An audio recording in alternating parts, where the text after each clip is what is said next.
This conference will now be recorded.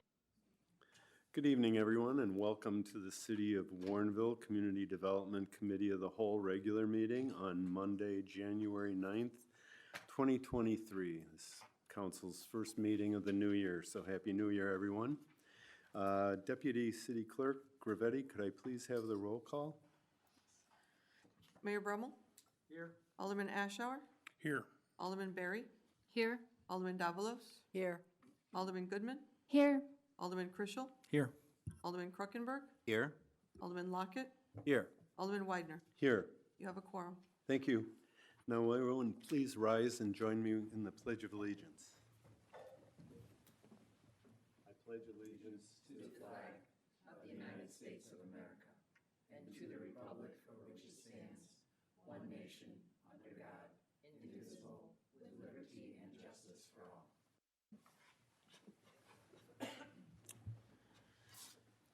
Now the time is the time we set aside for citizens' comments, and we have one name this evening, Bob Siebert. Would you like to stand up and go to the podium and tell us your concerns?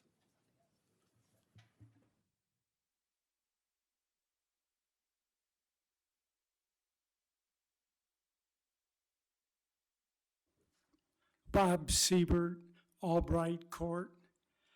According to the City of Warrenville records, during fiscal 2022, the Earhart development produced 56.4% of TIF-3 revenue.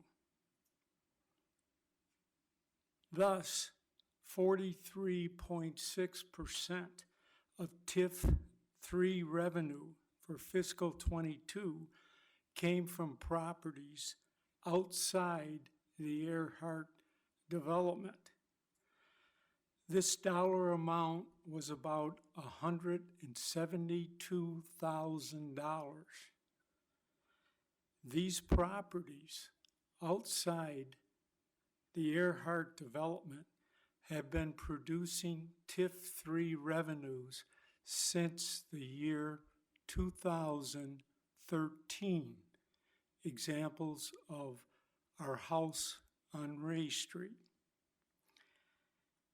If we freeze the EAV at the fiscal 2022 rate and freeze the tax rate at the 2022 rate, what amount of TIF revenue would come from these properties for the next 14 years? These properties not being developed, existing properties. We will receive, without the normal increase of EAV that we know has already increased by 4.32%, we would see the revenue increase in TIF-3 by $2.5 million. $2.5 million on these properties existing outside of the Earhart development. And we know it will be much more because we know that the EAV will increase each year, and we would assume that we're going to have increases in the tax rate. In economics, we define this as a hidden tax. Thank you.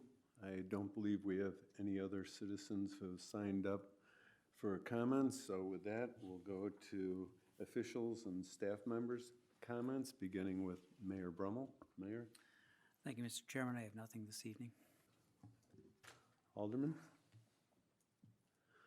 Okay. Oh, Alderman Goodman.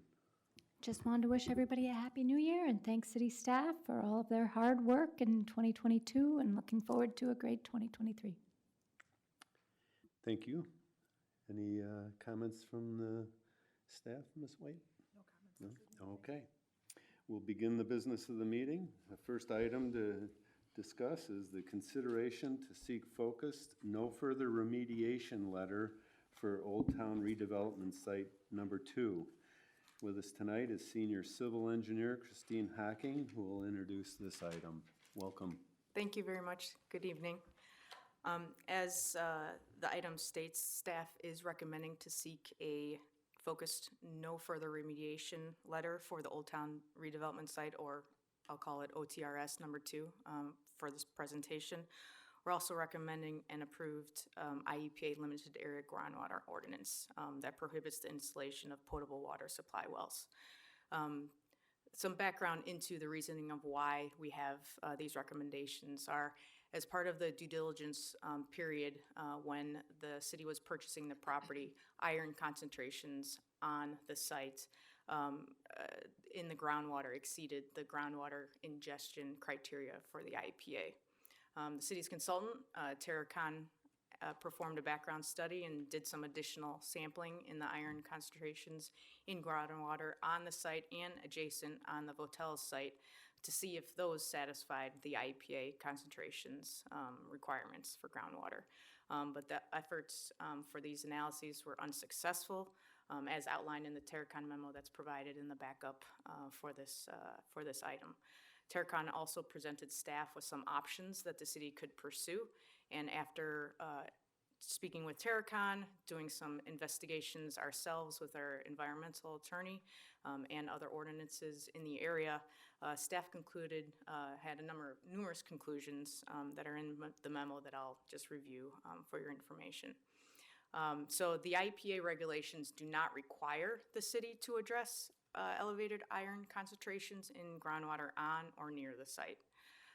These iron concentrations do not pose a health risk since there's no known existing potable drinking wells on the site or on Votels property, both Votels and when the gas station was in operation are connected to the city water system.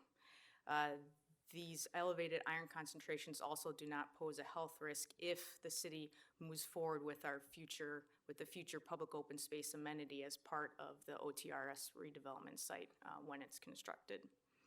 There's existing DuPage County health regulations that prohibit installation of wells on properties that are already connected to city water systems. And it is also, through this analysis, it was pretty much impossible to determine where these elevated iron levels were coming from, whether it was the OTRS number 2 site or the Votels or even both. So going through that analysis, speaking with Terracon, it is very cost prohibitive in the millions of dollars to try and remediate groundwater on the site or even on Votels. You would essentially have to pretty much, it's with our analysis, it showed that it was in various locations on the site, and so you would have to you'd be digging up almost to 10 feet because the groundwater elevation is around 10 feet in there. So as you can imagine, it would cost in the millions of dollars. Speaking with Terracon, the city can still obtain an IEPA NFR letter, but it would be a focused NFR letter, which would mean that we would not remediate the iron for the OTRS site. And then the city would also have to adopt an IEPA-approved limited groundwater ordinance that would apply to the OTRS site and then also to Votels site. We also spoke with the environmental attorney regarding having this focused NFR letter for the site, and with those discussions, the attorney said that that would not prevent the city from selling portions of the property for development.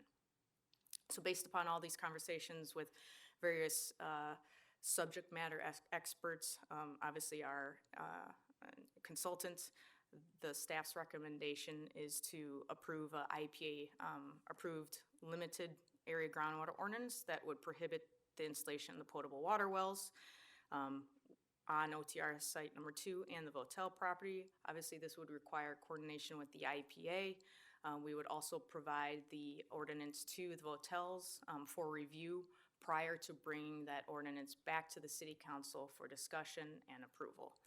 And then the second recommendation would be to direct staff and the city's consultant, Terracon, to pursue that focused NFR letter that would remove iron. So it would contain all of the other contaminants on the site except for iron. So iron would be excluded from that NFR letter. That means we would remediate all of the other items, contaminants on the site except for iron. So with that information, if there's any question, I'd like to take that at this time. I know there's a lot to digest there. Thank you. When they test for the iron, how many probes do they take on the property? There's been a number of them. In the backup material, there is a map of all of the wells that are located on the site. There are, I want to say approximately 8, I believe, on the site, 7 or 8 on the site, and there are 2 off-site. And those are the wells that they use to investigate the groundwater. And staff has an idea of possibly where the high iron counts may have come from in the past, correct? There's obviously speculation. There was a lot of fill put onto the site a long, long time ago to bring the area up to the current elevations, and who knows what that fill could have been back in the day, where it came from. It could have had iron in the fill that was brought in, metals, etc. So we're really speculating at this point, but it's probably because of the fill that was brought in from off-site areas. And the fill was brought in probably to raise the level to make it buildable, Correct, Okay. and make it out of the floodplain most likely. All right, well, thank you. Any questions from the council? Alderman Krischel. Yeah, not really a question, just to reiterate the fact that iron would not be a byproduct of leaking underground storage tanks or anything like that, so just so the Correct. public's aware. Thank you. Alderman Davalos? Thank you. We always said that we would remediate the site to earn that certification for residential, I don't know the official name of it, but Up to residential standards. Does this change that at all? Would we still be able to qualify for that? We would. Without the iron? Yeah, so this NFR letter with removing iron would still allow us to meet those requirements. We still would be remediating the other contaminants on the site using institutional controls like engineered barriers, which are, it's like you take about 2-3 feet of fill out, you replace it, and you put a piece of fabric down that will prevent all of the other contaminants that are underneath the ground from migrating to the elevation, the ground elevation. There's other areas where we might take out all of the contaminants in the soil, other areas where we would just cover up the contaminants with pavement. Those are all acceptable controls for the remediation that will allow us to get to those residential standards. Great, thank you.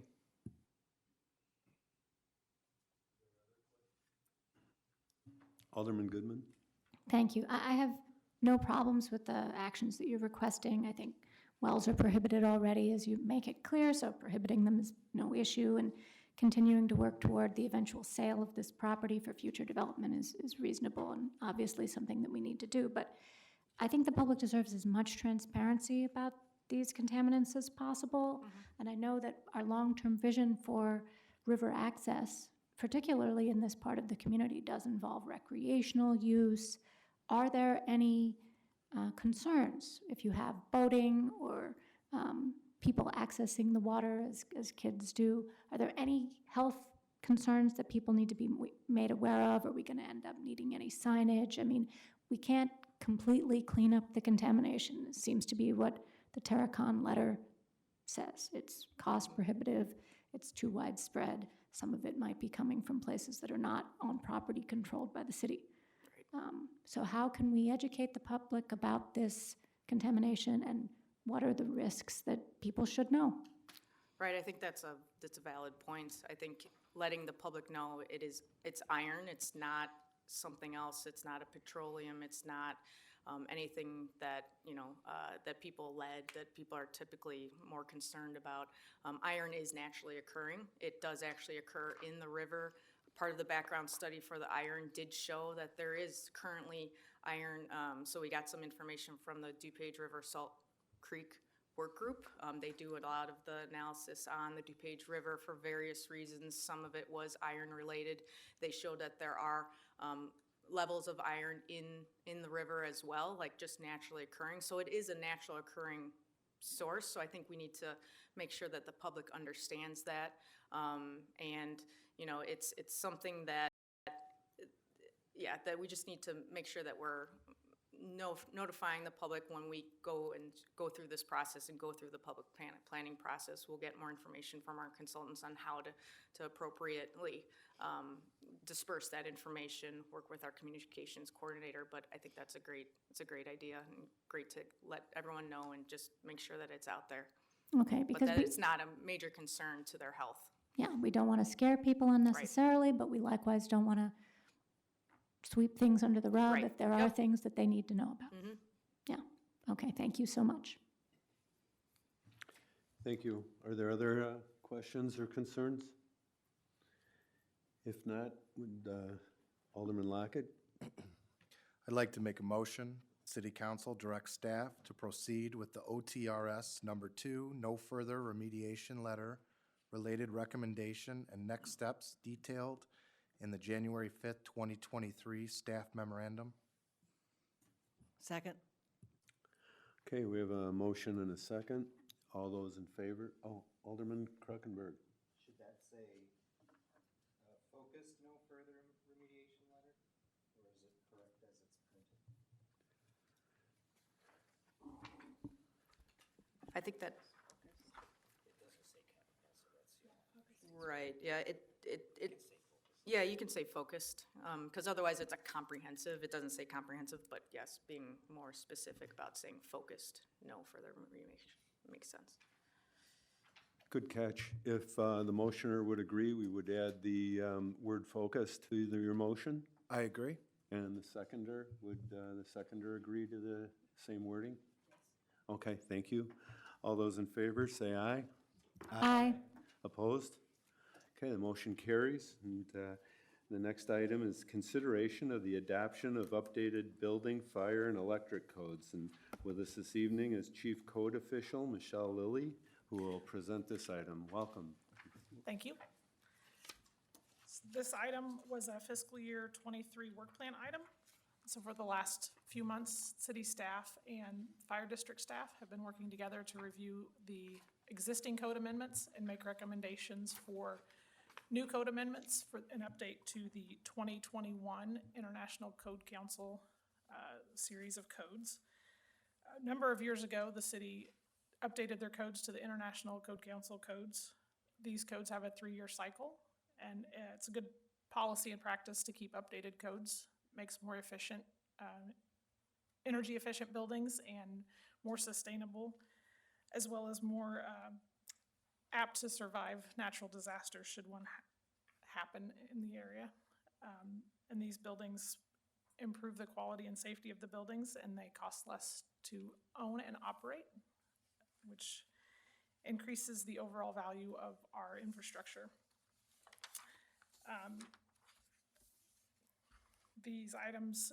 This item supports the strategic plan goals for public safety. Updated codes, as I stated previously, promote and produce higher quality buildings that are more sustainable and more structurally sound. And it also supports economic development. In the 2 sections that I pointed out in the memo we are looking at specifically changing the amendments in, which is section 903.2 of the Building and Fire Codes. This section addresses commercial buildings, specifically smaller scale commercial buildings. Currently, our amendments require them to be sprinkled, and we would propose to make amendments that would allow small footprint buildings less than 5,000 square foot to not be required to be sprinkled. This mirrors significantly with Naperville and Wheaton and other neighboring communities' requirements. We think this makes us more competitive for commercial development.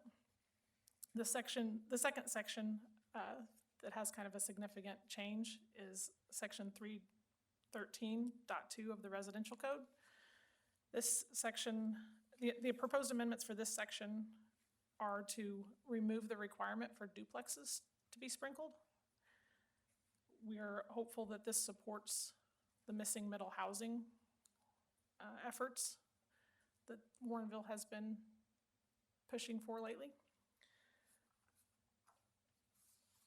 I think that's all I have to say. If you have any questions. Thank you. Questions from the council members? Alderman Goodman? I know the last time we talked about sprinkler requirements, the fire marshal at the time, Lee Westrom, came and spoke about that quite a bit and felt very strongly about it. It says here that the fire department supports these changes. I guess my main question has to do with the requirement for smaller commercial buildings. I'm not familiar with any new proposed commercial construction here in Warrenville. Are we expecting people to be building commercial or office space at that scale here in Warrenville? I don't know if we're expecting that, but we thought possibly this was contributing to the lack of commercial development, because these codes were drafted. The fire district actually recommended we look at Naperville's codes, and so these were drafted very similar to what Naperville and Wheaton have adopted. Potentially that is, we've inadvertently discouraged commercial development because we require stricter sprinkler requirements. Okay. I see here in the memo that the fire department supports these changes. Yes. What do they say about it? Like I said, they were the ones that recommended we look at Naperville's requirements in this area. It was one of the areas we just kind of wanted to look at, and they recommended Naperville, and as I drafted the amendments, they were in support of what I came up with. Okay. Both Thank you. Andy and Carl were in the meetings. Thank you. Chief Dinah, yes, sorry. Are there other questions? Alderman Davalos? Thank you. Yeah. This was a good backup. And as Alderman Goodman said, it was very helpful that the fire department had weighed in, because at first blush, you start eliminating these things, and you just want to make sure that everybody's looked at it. And so that was helpful. The missing middle housing part was interesting. And so the duplexes are under that, right? That's Yes. where they would fit in. So I think we've been talking about that a lot, so that's really good. There were some of these codes that were changed surrounding, I think it called flood changes. Yes. So I just want to ask a general question. We've, through the years, this has been a major issue in Warrenville, and so many wonderful things have been done by many taxing bodies and other county, Army Corps of Engineers, Forest Preserve, us, all kind of state. So none of these code changes will affect any of that progress that's been made, or will slow it up or hinder it in any way. I didn't find any in here, but I'm just asking you.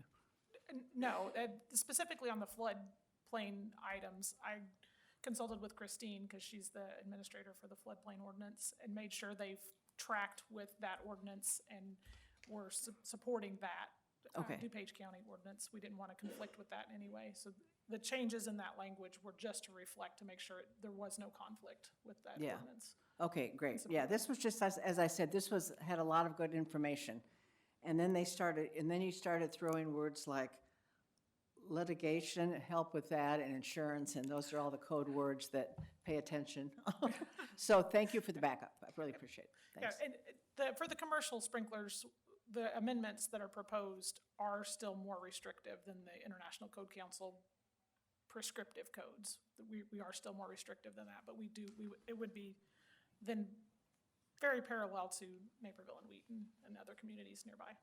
Okay, thanks. Alderman Goodman? I'd like to make a motion to recommend the City Council pass an ordinance adopting the updated codes and local amendments as outlined in the January 5th, 2023 memo from Chief Code Official Lilly. Second. Thank you. We have a motion and a second. All those in favor, say aye. Aye. Opposed? Okay, motion carries. The next item is the consideration of an interview room recording system contract. And with us tonight is Police Chief Sam Benilla, who will present this item. Welcome, Chief. Thank you. The police department is looking to update their recording system in their interview rooms. We've had a contract with a provider, Closed Circuit Innovations, for the last 15 years, who's performed maintenance on our surveillance system around the building, around the police department, has provided maintenance for our interview room recording system and for City Hall. We initially planned on budgeting for an update of the whole system, including the City Hall for fiscal year 2024. However, there is a strong need to get this rolling immediately. Some of the issues that are coming up are, for one, is if we go ahead and the contract is set to expire on May 1st, 2023. So if we renew now for a cost of approximately $35,000 to renew that, we are going to keep the same system that we have that is outdated, and we will be kind of stuck with them. So if we go ahead in fiscal year 2024 to try to update that, we're going to potentially have a dual contract with two providers if we try to update all of the systems throughout the city and the police department. So what we're trying to do is we're trying to allow that contract to expire and move forward with Axion products. Now, it's important that we go ahead and do the interview rooms immediately because we are required by statute to update some of those interviews by statute. And we could be held liable if we don't have those recorded properly, or if we run into problems, which we're already starting to have with the product and the system that we have in place now. Some of the evidentiary videos have been lost. We've experienced some loss. We've experienced some significant delays in the uploads because of the system has been very slow and is outdated and antiquated. So what we're looking to do is move forward with Axion because they're going to provide a whole new system for our interview rooms, which is obviously pretty important with regard to interviews of suspects, witnesses, victims, and to get those things uploaded to DuPage County in a timely manner. So if we go ahead and do that, we already use Axion for our body-worn cams and our squad cams. So we're looking at a seamless integration of all the products together.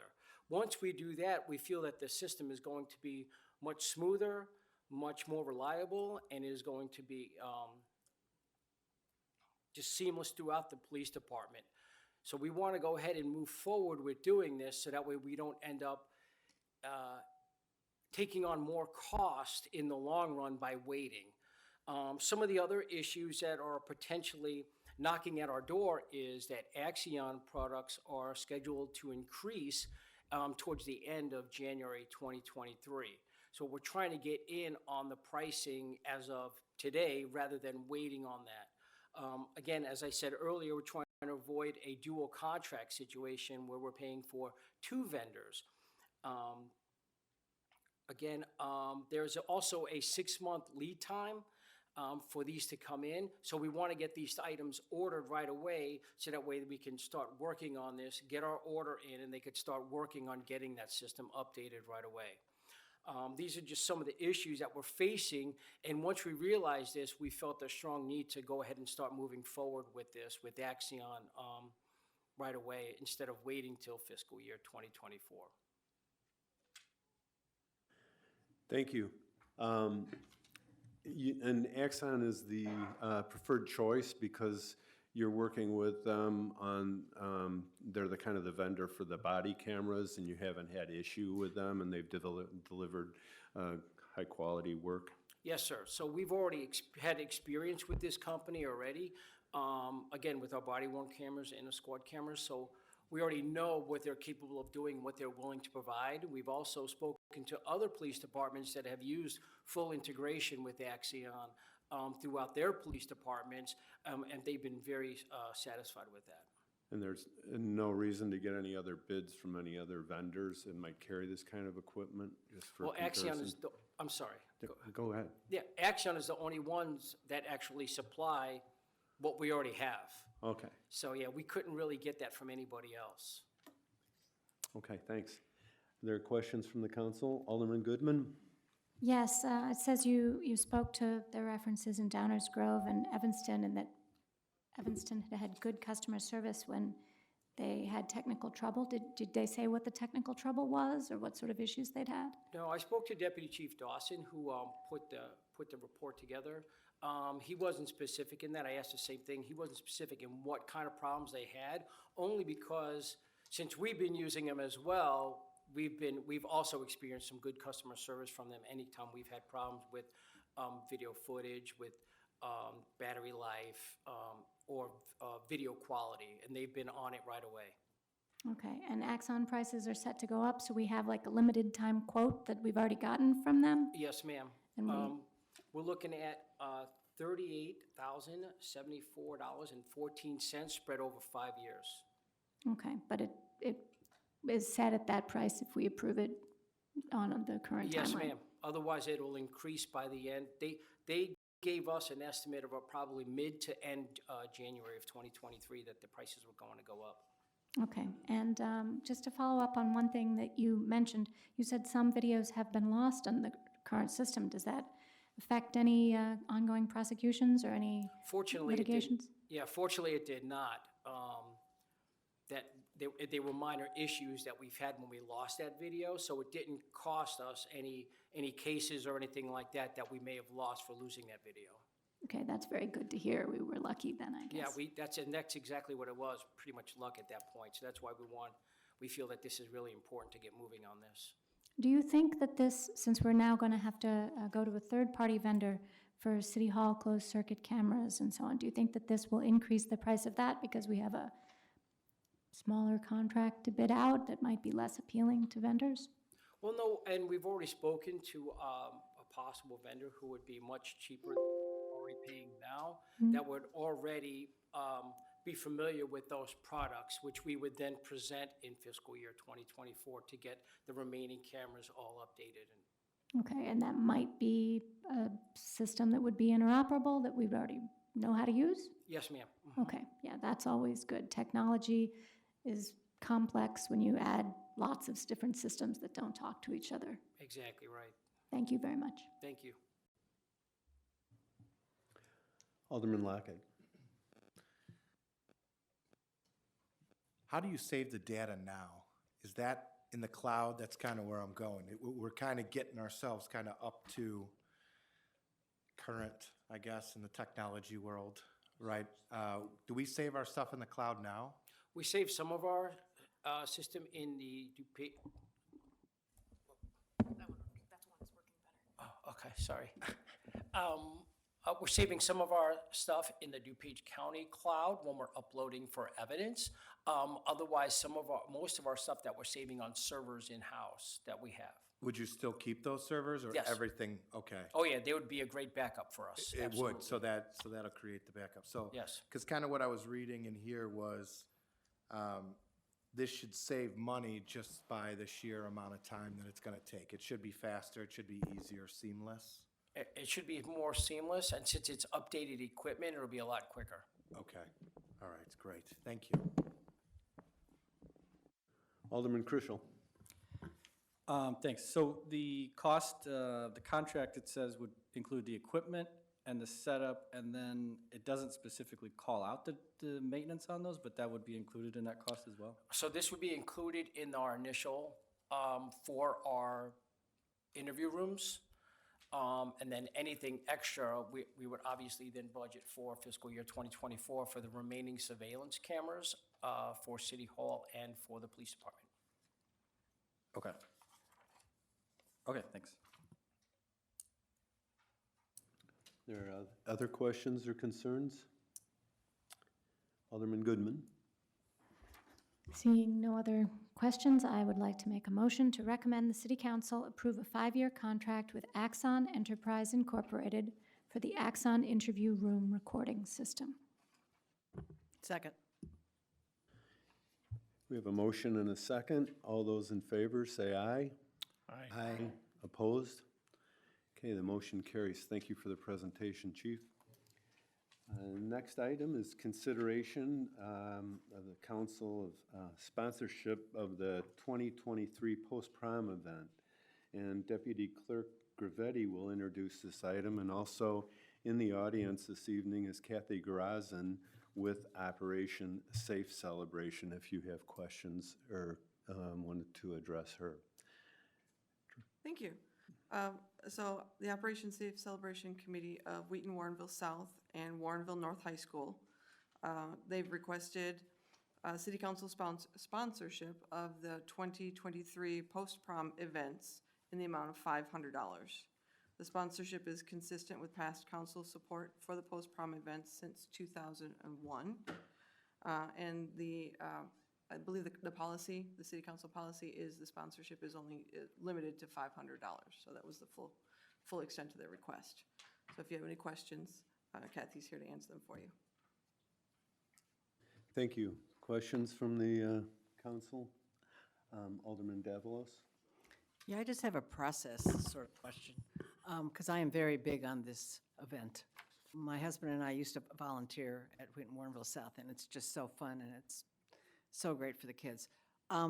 This $500 minimum, do we ever go over that? Not in this, but in any, what happens, I mean, after 20 years if you want to give more money? I'm not saying we should do that, I'm just trying to figure out the process, if we do it, ever. I mean, what if it's like 2050 and we're still giving $500? I don't know. How do you, The city administrator will answer. will they request it? Is that what happens? They So- request it?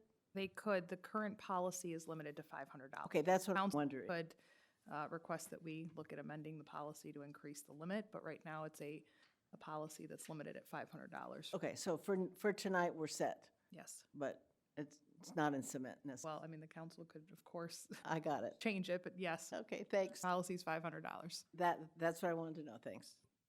Alderman Goodman? So I can tell you that the policy is $500, but every year in our budget, we budget $2,000 for requests like this one. And I believe it has now been 8 or 10 years at least since any other organization other than this one has made a request. So we have not spent the full $2,000. There was one more? Yes, the, I think it's Wheaton Warrenville South's choral chorus line advertisement that we also include each year, and I believe that's also $500. Okay, so the full $2,000 that we have for city council sponsorships of this nature is almost never used. And if the city council wanted to, when come budget time, we could change that policy and allow the full $2,000 to be given to one or two sponsorships if we wanted to. I think this would be a great conversation to have come budget time, given the paucity of these requests. However, I also think it's wonderful that it has been 20 years and that the organization has been able to operate in such a cost-effective way and continue to put on such a wonderful event, without tremendous increases in the cost of the sponsorship. So we appreciate that. I attended this event in 1998, which I believe was before the city began sponsoring it in 2001, but it's a great event, and I'm fully in support. Thanks. I remember when we initiated this process, and the intention was that the sponsorship would go to benefit kids from Warrenville that attended Wheaton Warrenville South High School. And looking at the proposal, it looks like you've kind of joined the ranks as a nonprofit with Wheaton North. And the two schools are, one is Wheaton Warrenville is going to the main event, which is a Warrenville business, which we like to spend money and support our home-based business. And that the Wheaton North post-prom event will be at the Field Museum. There's also a statement in there that said last year's money was spent for transportation costs. And I just wonder if the $500 sponsorship will somehow benefit the city of Warrenville kids who attend Wheaton Warrenville High School, or whether this money is merged into a large pot of money, so to speak, with the two schools, and that it could end up, you know, who knows, maybe providing transportation to the Chicago Field Museum or something like that. But I just want to see if it can be directed for the Wheaton Warrenville South students and, you know, of course, our home-based business, be that being Main Event, which we really want to support. Do you? First of all, I just want to say thank you for the consideration. Please use the microphone, the podium.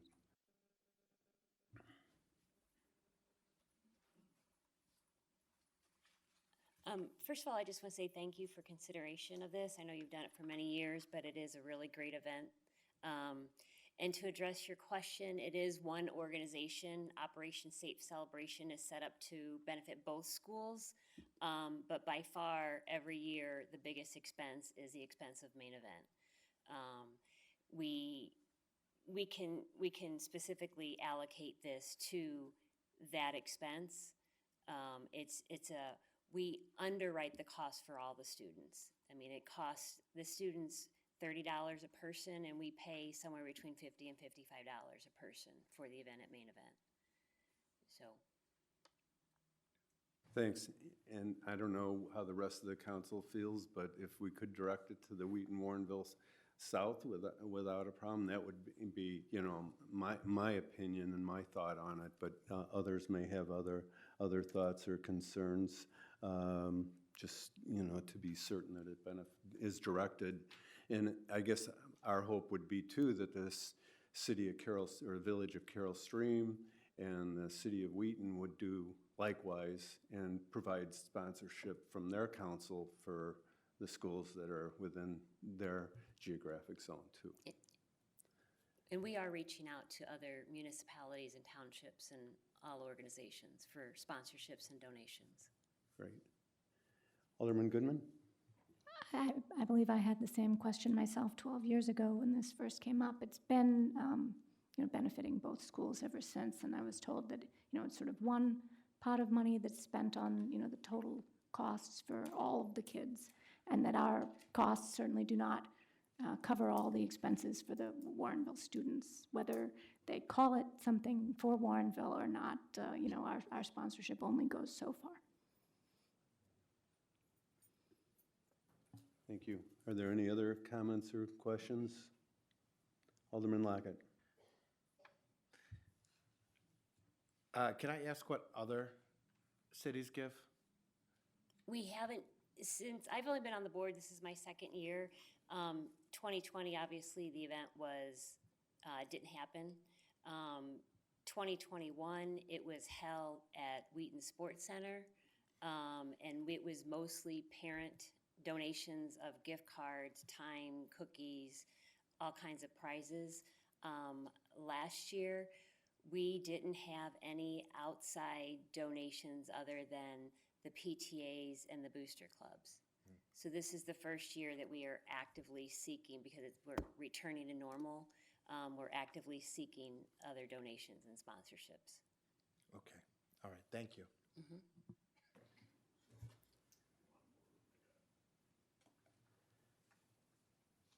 Any other questions or concerns? Alderman Lockett.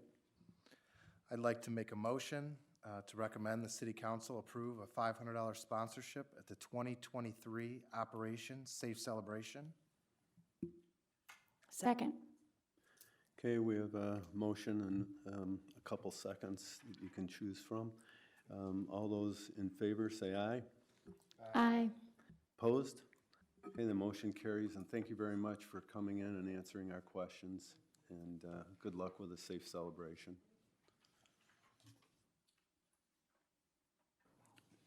Okay, the next item is consideration of a staff recommendation to allocate electrical aggregation civic contribution to the Trailhead Project solar improvements. Senior Civil Engineer Christine Hocking will tell us all about this. Thank you very much. In 2021-22, the city received $24,155 from the electrical aggregation program with Ellego Energy. As part of the review, I believe it was last year, of that program, the EAC was asked to review and make a recommendation to use these funds for a specific city project. The EAC recommended the use to use these contributions to fund solar power improvements on the Trailhead Project Pavilion building, as well as for a solar-powered bench that's part of the Trailhead building currently project. The total estimate of these costs is about $25,000. The solar panels are about $19,000, a little over $19,000, and the bench is about in the $5,500 range. The city expects to receive $8,300 in additional outside incentives, specifically from the solar panels through what's called SRACs, Solar Renewable Energy Credits, that are available through the state. Which would mean the total net project cost would be about $16,000, about $17,000. So there would be some remaining funds that could be allocated to other environmentally friendly projects.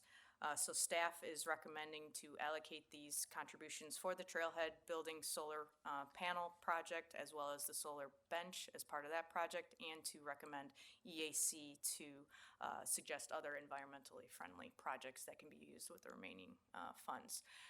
This project is not in the current fiscal budget. We're going to put it in the FY24 is when the funds would be used for the solar power and for eventually when IDOT gives us the invoice for the project and the solar bench.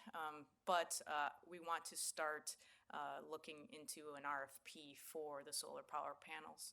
Solar panels for the building so that those can be installed as soon as the building is finished. And we don't want dueling projects going on at the same time, but we want to complete it as soon as possible. So we'll probably be going out for RFPs in this fiscal year budget, but the actual costs most likely will be incurred in FY24. Okay, thank you. Are there questions from the council members? I see none. Alderman Goodman. I would make a motion to recommend that the City Council allocate energy civic contributions to the Trailhead Project Solar Power and Charging Bench improvements, and to direct the EAC to recommend other environmentally friendly projects to use the remainder of the funds. Second. Again, we have multiple seconds for you to choose from. A motion has been made. All those in favor say aye. Aye. Opposed?